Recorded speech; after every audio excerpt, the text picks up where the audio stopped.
America politics లో Indians హవా రోజు రోజుకి పెరుగుతూనే ఉంది. ఇప్పటికే యుఎస్ వైస్ ప్రెసిడెంట్ కమలా హారిస్ ఉన్నారు. మళ్ళీ తాజాగా ఉపాధ్యక్ష అభ్యర్థిగా జేడీ వ్యాన్స్ ను రిపబ్లికన్ పార్టీ తరఫున అధ్యక్షుడిగా పోటీ చేస్తున్న ట్రంప్ ప్రకటించడంతో మొదట ఎవరు కూడా పట్టించుకోలేదు. కానీ ఈ జేడీ వ్యాన్స్ భార్య ఉషా చిలుకూరి భారతీయురాలు, అందున తెలుగు కుటుంబం నుంచి వెళ్లారని తెలిసి అంతా సంతోషించారు. మన డామినేషన్ అమెరికాలో రోజు రోజుకి పెరుగుతుందని ఖుషి అయ్యారు. అంతేకాదు జేడీ వ్యాన్స్ ఉషా చిలుకూరి పెళ్లినాటి ఫోటోను ఆనంద్ మహేంద్ర ట్వీట్ చేయడంతో ఇక మన దేశంలో ఉషా చిలుకూరి పేరు మారుమోగిపోయింది. వీరి బంధువులు ఎవరో కాదు, ప్రముఖ ఫిజిక్స్ ప్రొఫెసర్ శాంతమ్మకు దగ్గరి బంధువు. 96 ఏళ్ల శాంతమ్మ అత్యధిక కాలం ప్రొఫెసర్గా పనిచేసి రికార్డు క్రియేట్ చేశారు. ఆమె గురించి చాలా మంది తెలుగు వారికి బాగా తెలుసు. ఇక ఈ శాంతమ్మకు బంధువే ఉషా చిలుకూరి. శాంతమ్మ భర్త సుబ్రహ్మణ్య శాస్త్రి తెలుగు ప్రొఫెసర్. ఈయన కొన్నాళ్ల క్రితం చనిపోయారు. ఈయన అన్న రామశాస్త్రి, ఆయన కొడుకు రాధాకృష్ణ, ఆ రాధాకృష్ణ కూతురే ఉష. చాలా దూరపు బంధుత్వం ఉన్నా కూడా సింపుల్ గా చెప్పాలంటే చాలా ఏళ్ల క్రితమే కృష్ణా జిల్లా సాయిపురం నుంచి వెళ్లిపోయారు. ఉష ముత్తాతకు 5 కొడుకులు, ఓ కూతురు. ఆ 5 కొడుకులలో రామశాస్త్రి ఒకరు. ఈయన ఐఐటి మద్రాస్ లో ప్రొఫెసర్ గా పనిచేశారు. ఉషా మేనత్త చెన్నైలో స్థిరపడ్డారు. ఆమె కూడా ప్రొఫెసరే. అయితే చాలా ఏళ్ల క్రితమే, అంటే ఉష పుట్టక ముందే అమెరికా వెళ్లి సెటిల్ అయ్యారు రాధాకృష్ణ. శాండియాగో యూనివర్సిటీలో పనిచేశారు. రాధాకృష్ణ భార్య పేరు లక్ష్మి. ఈమె కూడా తెలుగు వారే. ఇక ఈమెది పామర్రు గ్రామం అని ప్రొఫెసర్ శాంతమ్మ చెప్పుకొచ్చారు. అమెరికాలో స్థిరపడ్డ తర్వాత ఉష పుట్టారు. అయితే మనమంతా ఉషా చిలుకూరి గురించి మాట్లాడుకున్నాం, కానీ ఆమె భారత్ ఎప్పుడు కూడా రాలేదు. అయినా సరే తల్లి లక్ష్మి ద్వారా హిందూ సాంప్రదాయాన్ని బలంగా ఫాలో అయ్యారని పలు ఇంటర్వ్యూలో చెప్పుకొచ్చారు లక్ష్మి. తమ ఇంట్లో నాన్ వెజ్ ను అనుమతించలేదు. నేను అమ్మా నాన్నతో ఉన్నంత వరకు వెజ్ మాత్రమే తిన్నాను. చదువు గురించి అమ్మా నాన్నలు ఎంతో చెప్పేవారు. ఇద్దరు విద్యావంతులే, కాబట్టి నాకు కూడా చదువు మీద ఆసక్తి పుట్టిందని చెప్పారు ఉషా. అయితే జేడీ వ్యాన్స్ జీవితం ఏమీ సిల్వర్ స్పూన్ తో సాగలేదు. కానీ ఉషా చిలుకూరి పరిచయంతో ఆయన జీవితమే మారిపోయింది.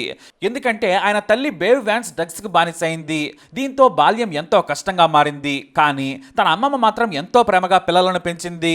ఇంతలో భార్య మత్తు పదార్థాలతో బానిస కావడంతో జేడీ వ్యాన్స్ తండ్రి డొనాల్డ్ పిల్లలను వదిలేసి వెళ్లిపోయాడు. విడాకులు తీసుకున్నాడు. ఆ తర్వాత జేడీ వ్యాన్స్ కు రెండవ తండ్రి వచ్చాడు. కానీ అతను కూడా భార్య బెన్ పద్ధతి నచ్చక వదిలేశాడు. ఇక మూడవ తండ్రి మాత్రం పిల్లలను చేరదీశాడు. వారిని దత్తత తీసుకున్నాడు. కాకపోతే జేడీ వ్యాన్స్ తల్లి దాదాపు 6 ఏళ్ల పాటు విపరీతంగా మత్తు పదార్థాలకు అలవాటు పడింది. వాటిని దూరం చేయాలనుకున్నా కూడా మద్యం తాగేది. దీంతో చుట్టుపక్కల వారంతా కూడా వారిని చీప్ గా చూసేవారు. దీంతో వాళ్ళు ప్రతిసారి ఇళ్లు మార్చేసేవారు. వ్యాన్స్ అమ్మమ్మ మాత్రం పిల్లలకు గొప్ప జీవితం ఇవ్వాలని భావించేది. కూతురుని తిట్టి ఇంటి నుంచి పంపించేసేది. కానీ జేడీ వ్యాన్స్ ని మాత్రం నిత్యం అమ్మమ్మ ప్రోత్సహిస్తూ ఉండేది. నువ్వు గొప్ప పొజిషన్లో ఉండాలి, ఈ కష్టాలు తాత్కాలికమే, నీ భవిష్యత్తు నీ తల్లిలా మాత్రం పెరగకూడదని అనుక్షణం గుర్తు చేసేది. దీంతో స్కూల్ పూర్తయిన తర్వాత డబ్బుల కోసం అమెరికన్ ఆర్మీలో పనిచేశారు. 2003 నుంచి 2006 వరకు యుఎస్ మెరైన్ కార్ప్స్ లో పనిచేశారు ఆయన. కానీ చదువుకుంటేనే జీవితం అని అర్థమైంది. దీంతో మళ్ళీ చదువు బాట పట్టారు జేడీ. ప్రపంచమంతా ఎదుగుతుంటే చదువు లేకుండా తానేం చేయగలను అనుకున్నారు. వెంటనే తన అమ్మమ్మకు చెప్పారు ఆయన. ఆమె కూడా చదువుకుంటేనే గొప్ప భవిష్యత్తు ఉంటుందని చెప్పారు. దీంతో ఒహాయో స్టేట్ యూనివర్సిటీ నుంచి పొలిటికల్ సైన్స్ ఫిలాసఫీతో డిగ్రీ పూర్తి చేశారు జేడీ. ఆ తర్వాత ఏల్ లా యూనివర్సిటీలో జాయిన్ అయ్యారు. అదే ఆయన జీవితం మార్చేసింది. జేడీ వ్యాన్స్ కు లైబ్రరీలో మొదటిసారిగా ఉషా చిలుకూరి పరిచయం అయింది. ఆమె అమెరికాలోనే పెరిగిన హిందూ భావాలు పద్ధతులను మాత్రం వదలలేదు. నిండైన బట్టలతో ఎప్పుడూ పుస్తకాలతో కనిపించేది. కానీ చదువులో జేడీ వ్యాన్స్ కాస్త వీకు. దీంతో తనకున్న డౌట్స్ ని తీర్చేందుకు లైబ్రరీలో కూర్చున్న ఉషా సాయం తీసుకున్నారు. ఆ తర్వాత ఇద్దరు ఫ్రెండ్స్ అయ్యారు. ఇక జేడీ వ్యాన్స్ ఉన్నత విలువలు, గొప్ప చదువుకున్న కుటుంబం నుంచి వచ్చిన ఉషను చూసి ఇష్టపడ్డారు.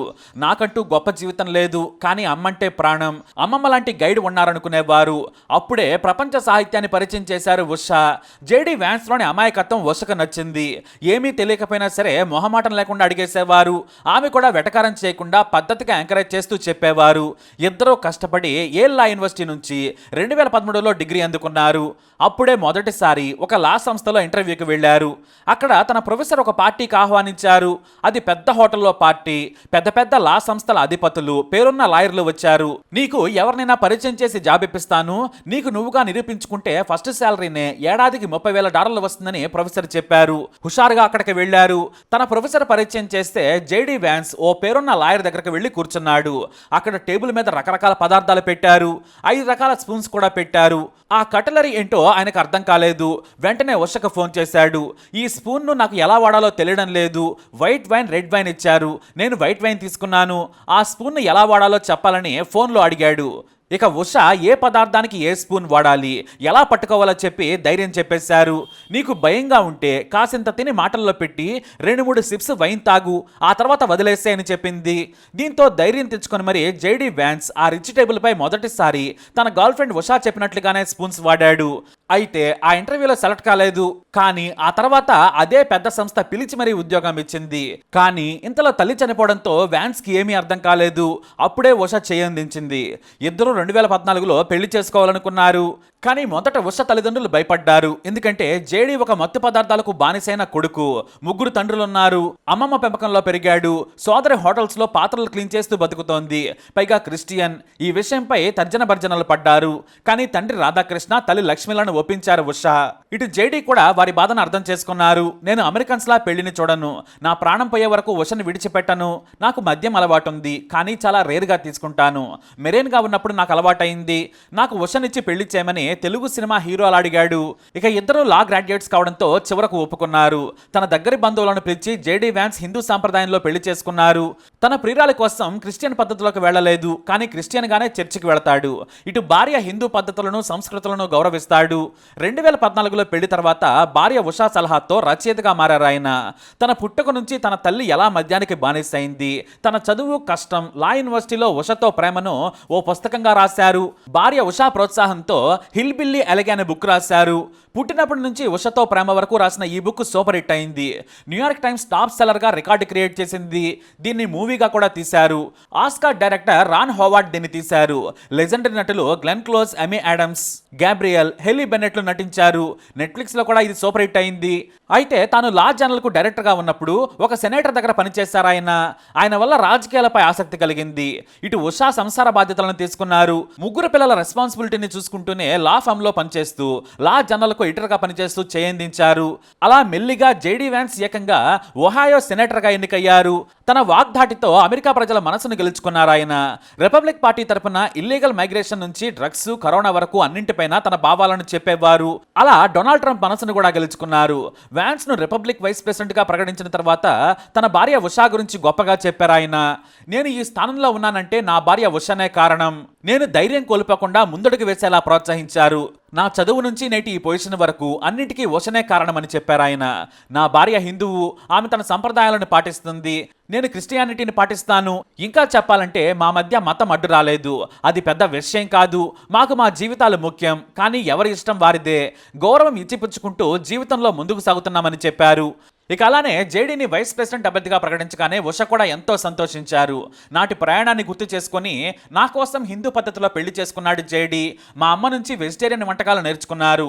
మా ఫ్యామిలీలో బాగా కలిసిపోయి మా పేరెంట్స్కి ధైర్యం కల్పించారు. ఇంతకంటే నాకేం కావాలి? నేను కోరుకున్నట్టుగానే నా కోసం అన్నీ త్యాగం చేశారు.